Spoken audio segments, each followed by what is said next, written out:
Hi, my name is Lindsay McGee and I am the waiver manager at the Bureau of Developmental Services, BDS. These recorded training sessions are intended to provide information on each service available on the Developmental Disabilities, DD waiver, Acquired Brain Disorder, ABD waiver, and the In-Home Supports, IHS waiver. In this session, we will be discussing Community Support Services, or CSS.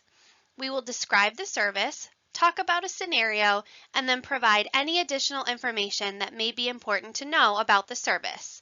The information in this session is applicable to the Developmental Disability Waiver and the Acquired Brain Disorder Waiver. How do the DD and ABD waivers define community support services? The waivers say community support services are intended for an individual who has developed or is trying to develop skills to live independently within the community. Community support services consist of assistance provided to an individual to improve or maintain their skills in basic daily living, transportation, and community integration, to enhance their personal development and well-being in accordance with goals outlined in the individual's service agreement. So what does this mean and how does this help me achieve my goals?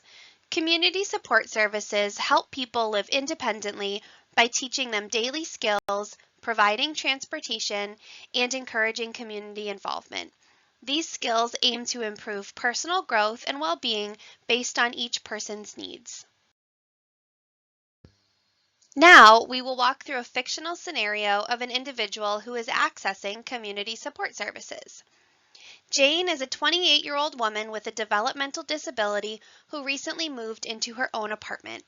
Previously living with her parents, Jane now seeks to gain independence and become more integrated into her community. To achieve this, she enrolls in a community support services program designed to help individuals develop the skills needed for independent living. So how does Jane access and use this service? Jane's service agreement focuses on three key areas to help her achieve greater independence and personal growth. First, she aims to improve her daily living skills, which includes managing household tasks like cooking, cleaning, and budgeting.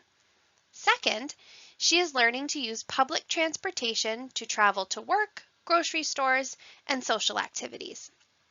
Lastly, Jane is participating in community events to build a social network, enhancing her personal development and well-being. So what is the outcome of this service for Jane? After 6 months in the Community Support Services program, Jane has made significant progress.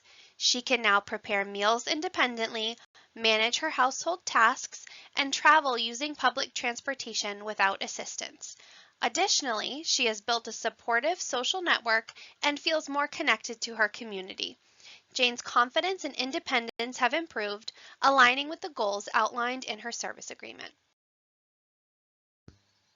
Lastly, we will discuss any potential service limits and requirements that must be included in the individual service agreement. We will also discuss if this service may be provided remotely or while in acute care. When a service can be offered remotely, it means you don't have to be physically present at a specific location to use it.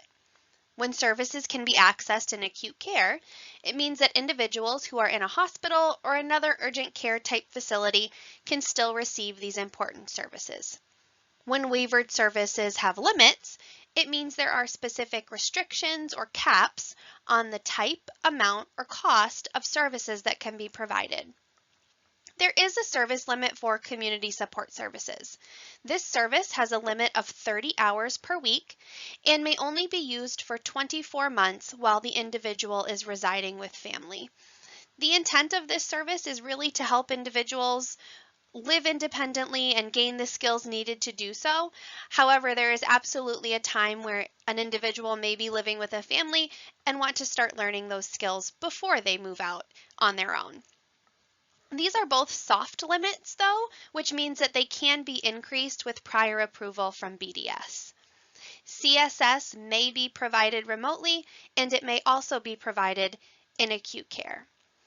What are the requirements for the individual service agreement? The service agreement needs to identify the desired goals and outcomes for the individual over the coming year. Thank you. If you have any additional questions regarding community support services, please email bds@dhhs.nh.gov.